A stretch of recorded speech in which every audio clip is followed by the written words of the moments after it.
Dream Warriors. Oh, I think that's a frog in my throat, but it doesn't matter. We're in a swamp. If you haven't heard the eerie, spooky music, but it is right now, day 15. We're almost at the 50% waypoint of the 31 Days of Dread, the Dream Warriors podcast annual event where we celebrate horror and horror movies and classic horror movies and vintage horror movies and horror movies that people never even heard of.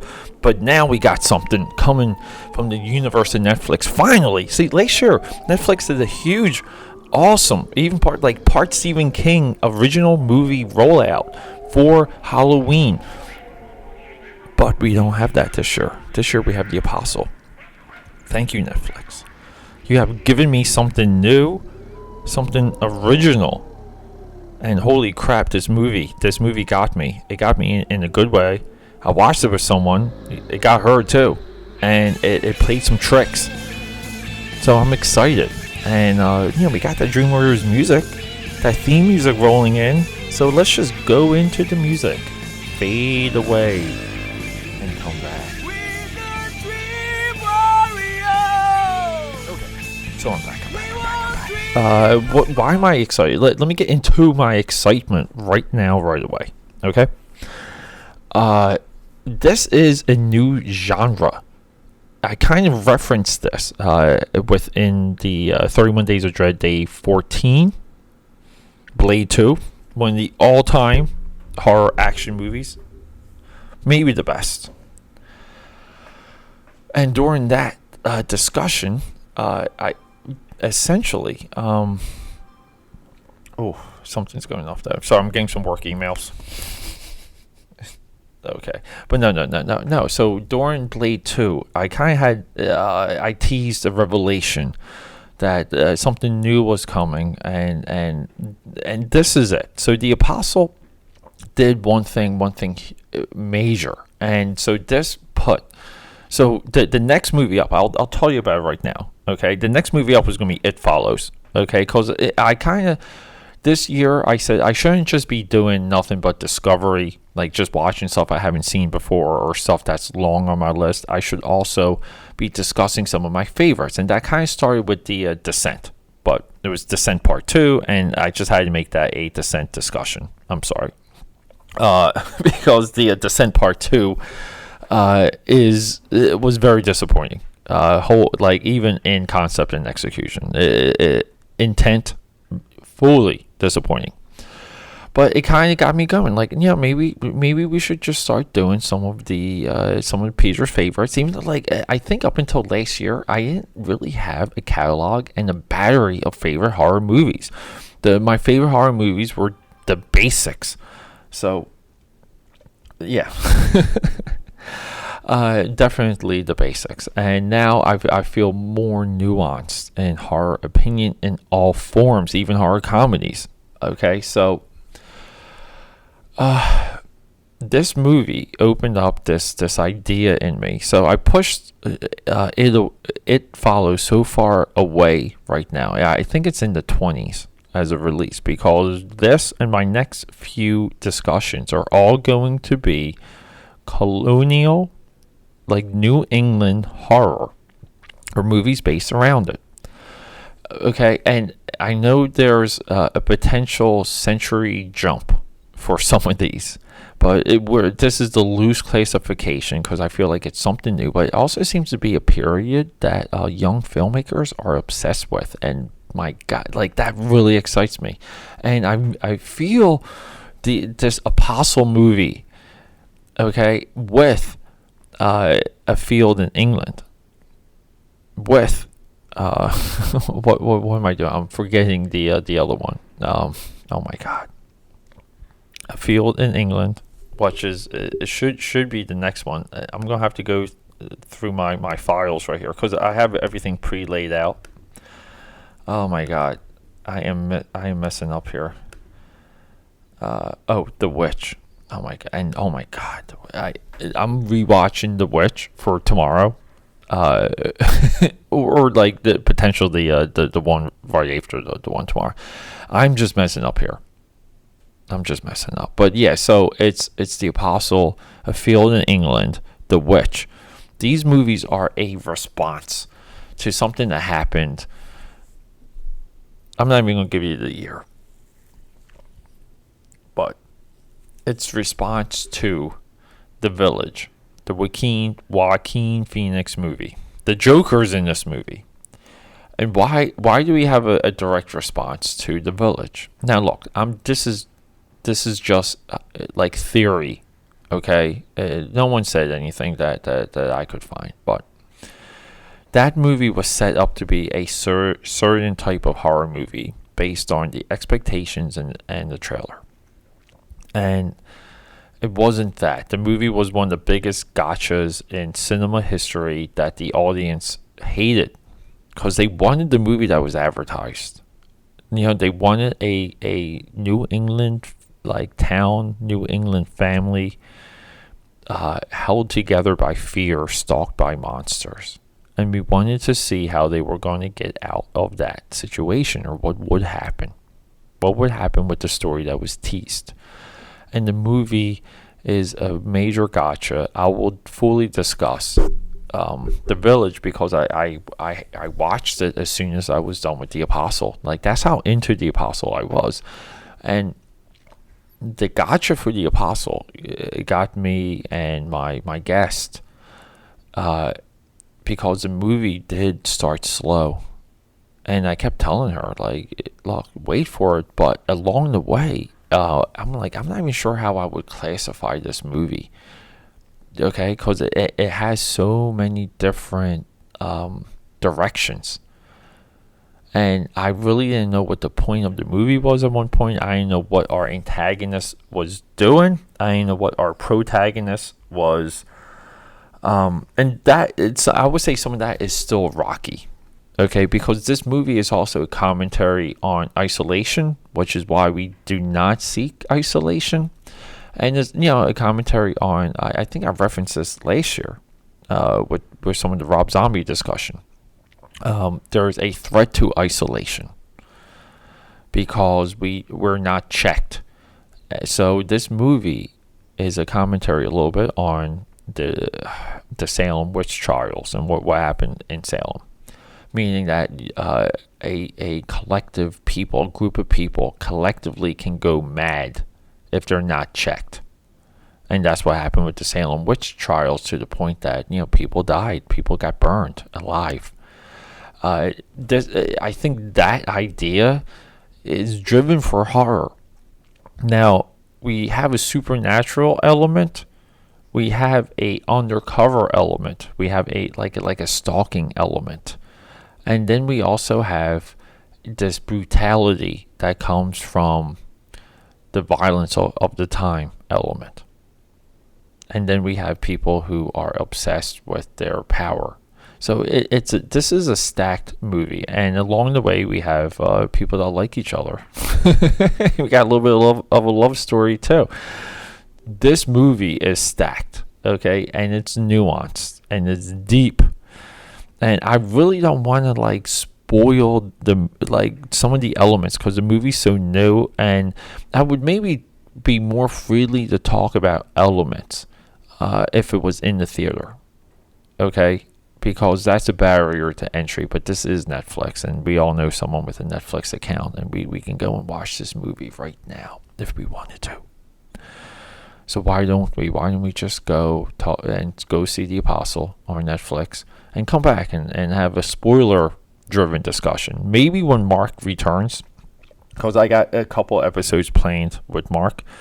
Maybe I can get him to do some spoiler talk with this if I can get him to see the movie. To tease Mark's return, we will be battling for as long as it takes on The Devil's Candy, which is very highly rated on Rotten Tomatoes, and I think IMDb too have high ratings. I don't know where those ratings are coming from. So I'm going to do a deep dive into some of the Devil's Candy's reviews before I even talk to Mark. And then Mark and I will also be doing Train to Busan. We're looking forward to it. I don't think if that has a I talk about that movie as if it's French, but it might be Busan, because it's a Korean horror movie. So it's Train to Busan, also available on Netflix. And I do have some other Netflix movies coming, but we're going to go, starting here, we're going to go into a field in England. We're going to go into the witch, and then we're going to go into the village. Okay? And we're going to discuss the ideas of horror set around, relatively 18th century New England. Okay? And I don't really know. And look, I was rewatching A Field in England, and I'm almost like, oh my, like, is this even a horror movie? I don't know, but I'm putting it in, I'm grouping it in, and I'm making a collection. So this is very similar to the 90s trilogy that emerged in my mind live on Dream Warriors. So that's right, another Dream Warriors original. See, the 90s monster trilogy is fantastic because we have Wolf with Jack Nicholson, and we have Mary Shelley's Frankenstein, and we have Bram Stoker's Dracula, all within, I think, 4 years apart. And coming up behind that is Mary Riley with with Erin Brockovich. What's her name? Julia Roberts is in that movie, and she plays like a maid to John Malkovich, who's Dr. Jekyll and Mr. Hyde.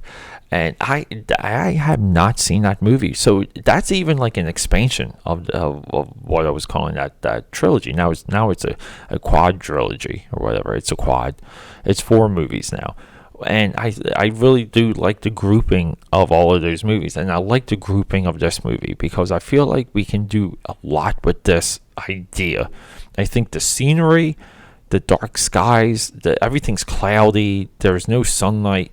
I think it all lends into a desperation and isolation driven horror where everyone around you is potentially equally mad. I don't know if there's another horror setting that enables this outside of like what The Walking Dead kind of like solidified, which is, we can do zombie horror, but the real horror is everyone around us, and they're mad. They're more mad than the zombies are hungry.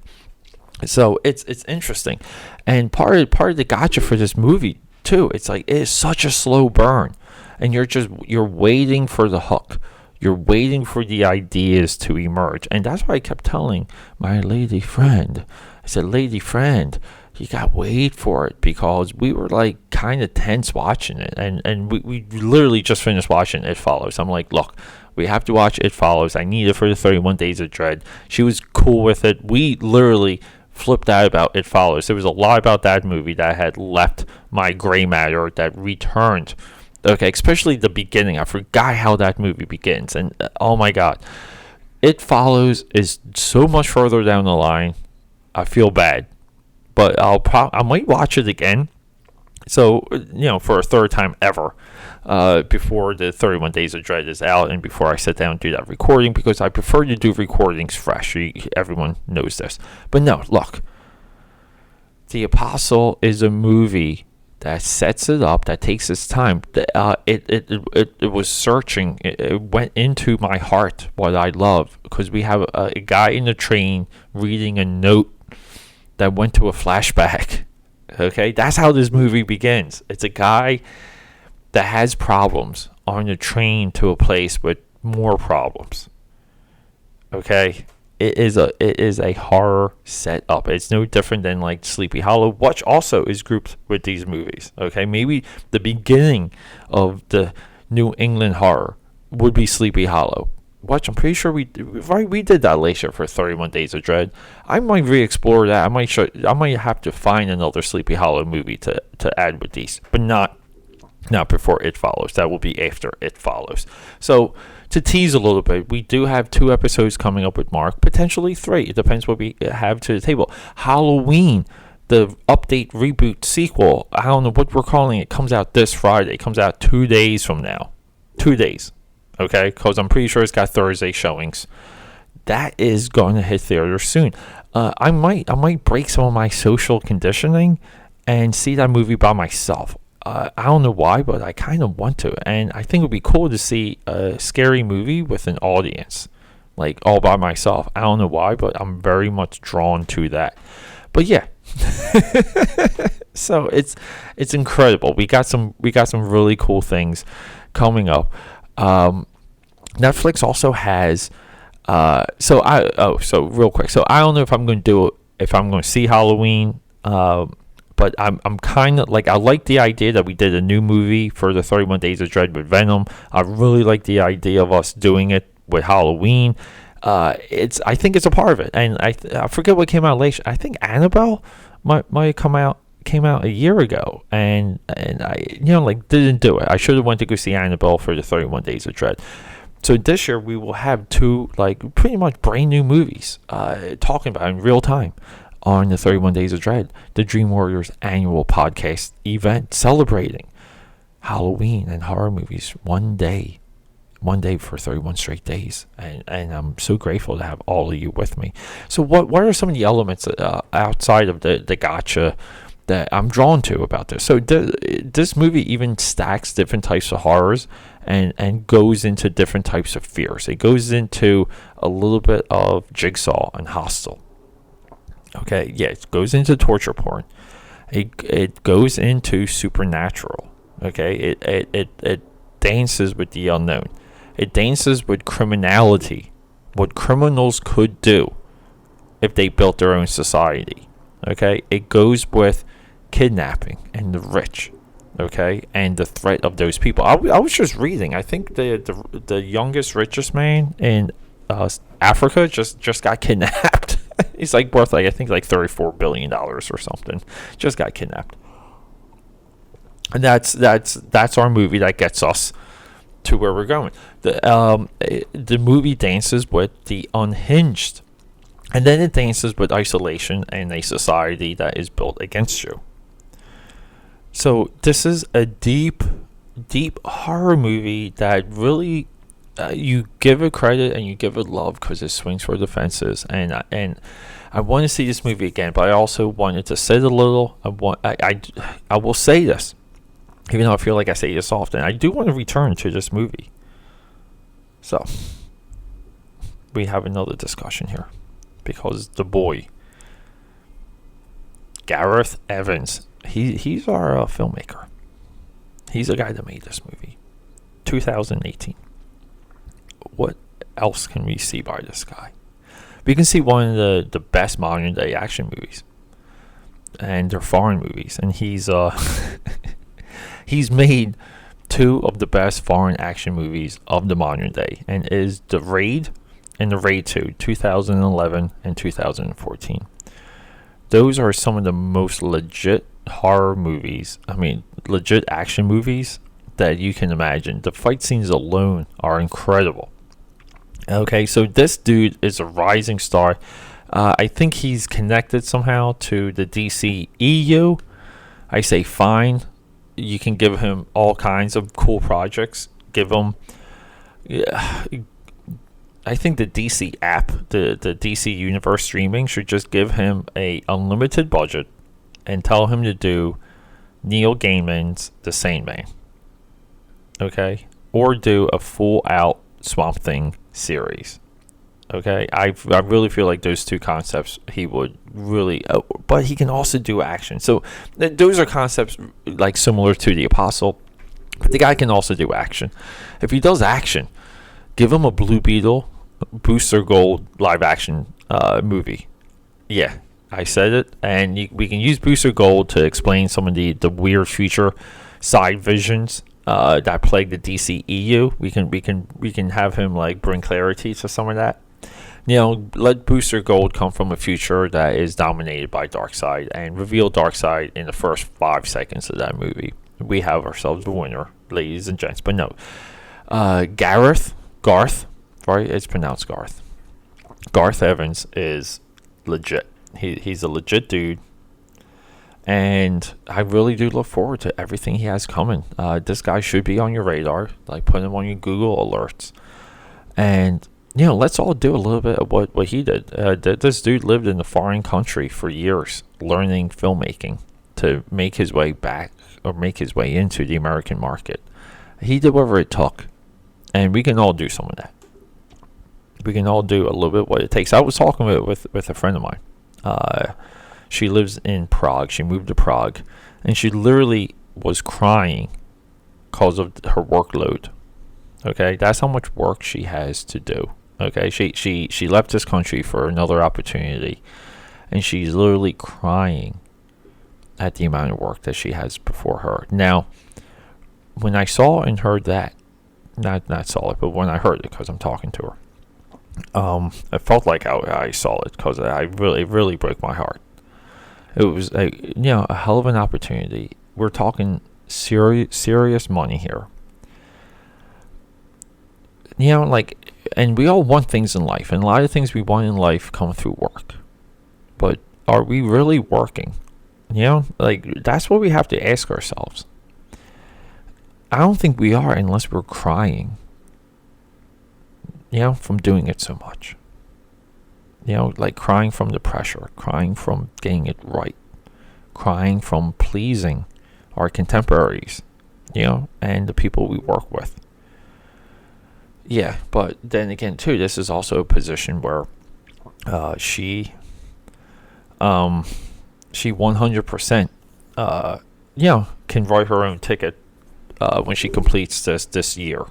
Okay, it's irrefutable. She has a rare corporate ticket, a golden ticket, and I give her a lot of credit, because she's probably one of the strongest people I know. But the point I'm getting at, because I'd like to sign off with a little, like a little something. Day 14 was go buy a mystery flavor bag of chips, a flavor you think you're going to hate, and try it. Because I'm part of Dream Warriors for me was completely taking myself out of the comfort zone. And I try and nudge everyone here listening. Do something different that takes you out of your comfort zone, but enjoy it along the way. And yeah, so by that, I mean, we're not really working on anything unless we're ready to cry, unless we can cry in a heartbeat as soon as we start pouring our heart out about it. So have I been working hard on Dream Warriors, on my comic, on building or rebuilding my design business, or what I'm doing on eBay? Have I been crying doing any of these things? I have not. I don't think I've been working hard enough. So I'm going to work harder. I'm going to work harder to make Dream Warriors better, more consistent. I'm going to be working triple time to make Dream Warriors great, and to get it promoted, and to be better when I'm talking to all of you. And thank you, everyone that is joining me, because I see it in the analytics and it blows my mind.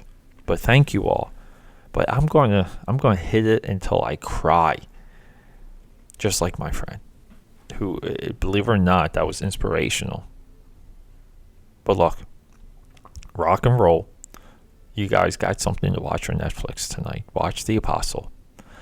And we're going to do a couple other Netflix movies before the 31 days are out, but that's not going to be probably until day 21, 22. So hey, I love y'all. Don't get too scared out there. I know it's Halloween, but get yourself a Snickers bar. Work hard. Make yourself cry, and rock and roll.